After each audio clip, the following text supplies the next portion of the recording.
बे समावहाय नोंथांमोन साफ्रोमबो आंनि बे टेक्निकेल फार्मिं चेनेलखौ नायगिरि साफ्रोमखौबो आङो बरायनानै लाग्रोनाय जाबाय।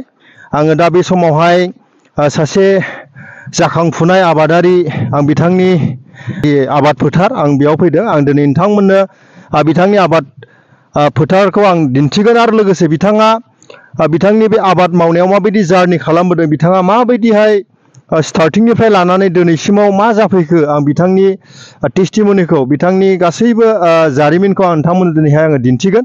अब्ला फै बे समावहाय लेट्स सी आरो लेट्स स्टार्ट। दा बे समाव जोङो हाबनि नैबे बिथांनि फार्मानै बे मोनसे बानलु बागान, बियो बे बानलु बागानाव जोङो नायगोन आरो बिथांजोंहाय जोङो दसे सम आङो बेबायदिनो माखासे इन्टारेक्सन बिथांजोंहाय माखासे सोंनाय फिननायखौ आङो नोंथांमोननो आङो दिन्थिगोन। आसा एबि टेक्निकेल फार्मिं गासैबो नायगिरि नोंथांमोनखौ बरायनाय थाबाय। आंनि मुङा मुस्रि राजिब बसुमतारी। आंनि गामिया खराइगुरि, डिस्ट्रिक्टआ जाबाय बिश्वनाथ, आसाम बिश्वनाथ आसाम। दा बिथांनि चेनेलखौ साबस्क्राइबार खालामना हो, लाइक शेयार खालामना हो। मानो होनबा बिदिजोंसो अनेक बर'फ्रा डेभेलप जायो।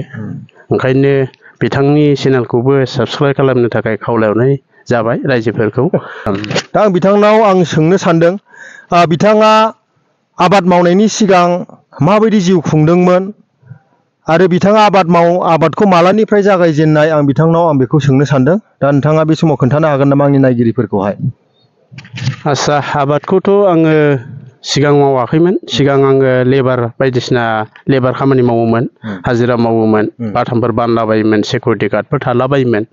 आरो दा आबाद मावनायाव होननानै बुङोबा नै दा आङो सिगां आङो जेबो गैयामोन, हाजिरा मावग्रामोन, आं सासे लेबारमोन। दा बिदि बिराद खस्थ' मोनदों आरो आंखि बिदि आबाद मावैनि सिगां आरो बिदिनो हाजिरा मावोमोन आङो। ओमफ्राय आं बेंगालर थांनो गोनां जादोंमोन। बेंगालराव आं सिकिउरिटि थायोमोन।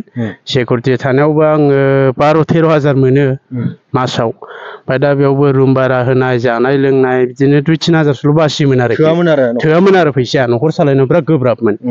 दा आङो फैफिननानै सिकिउरिटि मावनानै फैफिननानै आं बेंगालरनिफ्राय फैफिननानै दा आङो नैबे आबादफोरखौ आङो दा मावनो जेननो सोलोंबाय। आबादफोरखौ नै बिदि बानलु गायनाय आरो बानलु सिब्र'फोर आं गायदों। बिथांनाव आं सोंगोन, बिथाङा बर्थमान बिथाङा मा आबादखौहाय मावगासिनो दङ आरो बिथाङा मा आबादनि गेजेरजों बिथाङा दिनै बेबायदि जौगाबोदों, आं बिथांखौ आङो बुंनो थाखाय बा खोन्थानो थाखाय आं खावलायबाय। आस्सा, आङो दा आबादखौ सिमोननिफ्राय आं मावबोदों। सिमोन आङो बानलु सिब्र' गायबोदों। बानलु सिब्र' गायनानैबो आङो सिमोन गोबां लाख थाखा मोनदों। 4 बिगामोन ओरैनो थांनाय बोसोरावहाय? 4 बिगा गायदोंमोन आं बानलु सिब्र'खौ। 4 बिगा गायनायाव आङो ओरैनो 9.5 लाख थाखा मोनदों। 9.5 लाख थाखा। 4 बिगायाव बिथाङा 9.5 लाख थाखा बिथाङा मोननो हादों होननानै। बिनिफ्राय नोंथाङा आरोबाव बे देग्लायहाय बिनि अनगायै आरो मा खेथि मावबावदों? देग्लायहाय बेसेबांसो खेथि मावदों नोंथाङा? देग्लायहाय आङो बानलु सिब्र'खौ 5 बिगासो मावदों आरो बानलु फिसाखौ 4 बिगा मावदों। नोंथांमोना नायनो हागोन। नै बिराद गुवार गायदों आङो। नंगौ, नाय नोंथांमोननो आं दिन्थिगोन। नै फुरा फ्लावार जाबाय, फिथाइबो लाबाय, नै बिबार बारबाय, फिथाइ फैगासिनो आरोखि। दा जिथुनाखि बे आबादनि नुथाय, बेखौ जोङो नायोब्ला नुयो मथा मथि बेयावहाय बिथाङा कुइन्टेल बिथाङा बिनिफ्राय खाखागोन, बे सियरखासै। नोंथांमोना नाय बिनि नुथायखौ नाय, फुरा ग्रिनारि गोथांखासै आरो बिबार बारखाबाय आरोखि।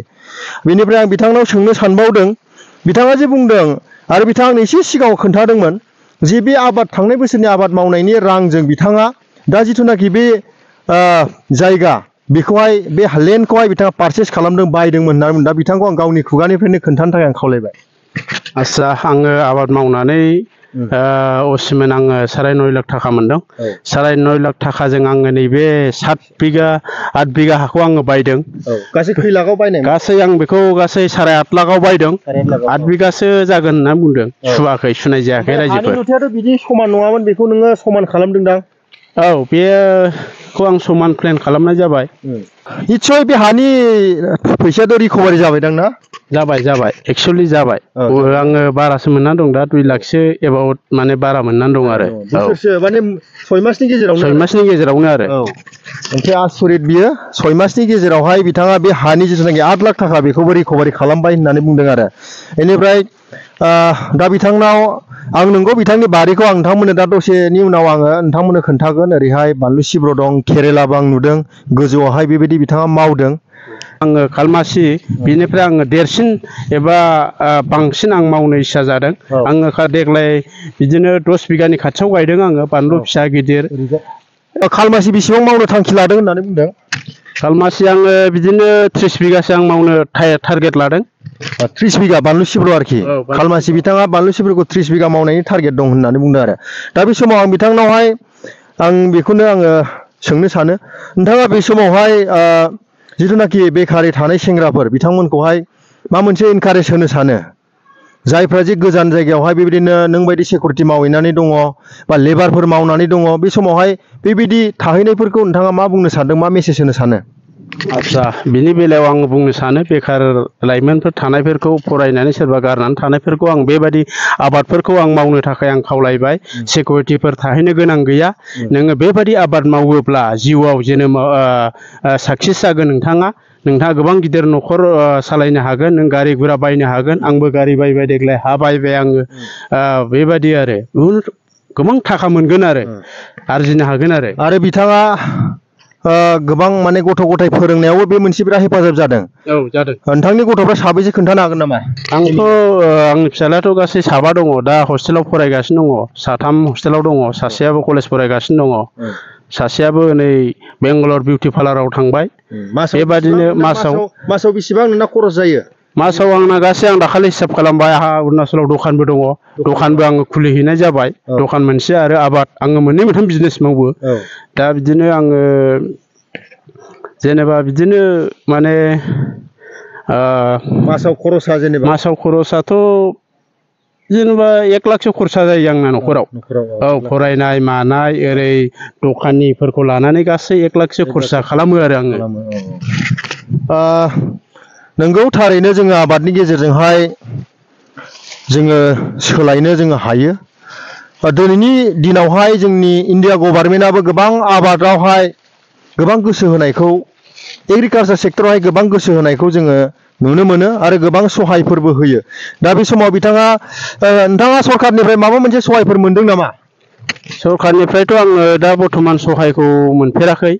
ओहो, मोनफेरनाय जायाखै। आंनि बिदि आबाद मावनानैनो आं एसे बिदिनो आग बारायबोनाय जादों। दा नोंथाङा बे समाव सरखारनाव माबा मोनसे खावलायनो सानो नामा? सरखारनावथ' जोंनो होयोबा मोजां। जों ओरै एग्रिकालसारफोरनिफ्राय बायदिसिना स्किमफोर फैयो, जों बेखौ मोनोबा मोजां। दा जोङो मोनफेराखै। दा गिदिर गोलावफ्रा जेन एसे नाहरोबा मोजां जायो। नंगौ, जुदि बेबायदि सहाय मोनोब्ला बिनिख्रुइ बांसिन स्केलाव मावनो हासिनगोन। मानो होनब्ला दिनैनि दिनावहाय जोङो दैनि थाखाय दैनि वाटार पाम्पफोरनि स्किम फैयो। बेबायदिनो गोबां स्किमफोर दङ। जुदि बेफोरखौ ट्रेक्टर बेबायदिनो बिदि स्किमफोरखौ जुदि मोनोब्ला सासे आबादारिया बांसिन माने बेबायदि स्केलाव मावनो हागोन आरो आग बारायनो हागोन, आं बेखौ सानदों। दा बे समावहाय आङो बिथांनि माखासे आबादनि नुथायफोरखौ आं नोंथांमोननो दिन्थिलांगोन।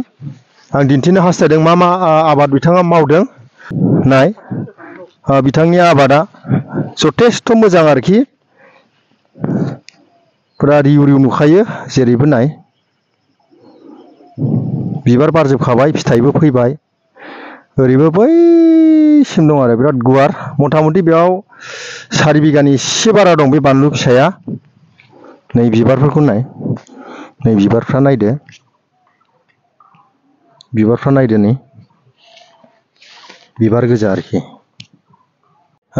बेयावबो नै बेयो बानलु फिसा, फुरा फिथाइ थाइजोबखाबाय। नै फिथाइफ्रा ओरैबायदि हेल्थिखा, बिफाङाबो नै बे बानलु फिथाइ। आरो बिनिफ्राय नायदो, नै गोजौआवबो केरेला बियो होदों। गोजौआवहाय नै केरेला होदों। फुरा बेयाव बानलु सिब्र गोजा, बेनिफ्राय गोजौआवहाय केरेला गायजोबदों आरोखि। नै फुरा बेयाव बानलु सिब्र' हेभिथार नै जेरै नायो बिथिंबो नै फिथाइफ्रा नाय फिथाइफ्रा हेभिखा नै एकदम हाबनो लामायानो गैलायखाला ओमफ्राय नै सनगासिनो हाग्रा जानायखौ सनदों हनै बिथांनि गेजेरजों गोबां न'खरफ्राबो सोलिनानै दङ मानो होनब्ला बिथाङा सानफ्रोमबो 10 जन साब्रै साबा 6 जन 8 जन बिथाङा बेबायदि हाजिरा सोयो बिथांनि गेजेरजों बिथांमोननि न'खरफ्राबो सोलिफानानै दङ आरोखि दा नायनै हेभिखा गोजौआवबो नाय केरेलायाव खै कुइन्टेलसो खाखो केरेलायाथ' सानसेयाव 1 कुइन्टेल गाहाम खायो सानसेयाव 1 कुइन्टेल गाहाम खादों केरेलाया हेभिखा बेसेबां थांदों सेरसेयाव 40 थाखा सेरसेयाव 40 थाखायाव बेयाव हरदों होननानै बुंदों नाय हेभि ओरै हाबलांसै नामा ओरै ओंखारलांसै ओइथिं हेभिथार नै ओरैबायदिखा मथा मथि दा बेसेबां फैखो बेयावहाय केरेलायाव नङा नैबे बानलु सिब्र'आवहाय दासिम बानलु सिब्र'आव दा 4 लाखसो फैबाय 4 लाख फैबाय होननानै बुंदों आरो टटेल जेबानो जायाखै फुरा बिबार बारगासिनो नै फिथाइफ्रा दङ मथा मथि बेसेबांसो फैबावगोन बायदि फैनायाथ' 6 लाखसो फैबावगोन बादि आं आन्दाज औ 6 लाखसोखौ बियो आसा खालामबावदों आरो फैखागोन सिउरखासै नै फुरा ओमफ्राय खिन्थु गोबां खरस दं दै बिथांना गोबां खरस दङ मानो होनब्ला नैबे नेट बे जिथुनाखि नेट बे नेटआव बेसेबांसो थांनाय नेटआव 25-30,000 थांदों 25-30,000 नेटआव थांदों होननानै बुंदों एक्सपेनसिभथार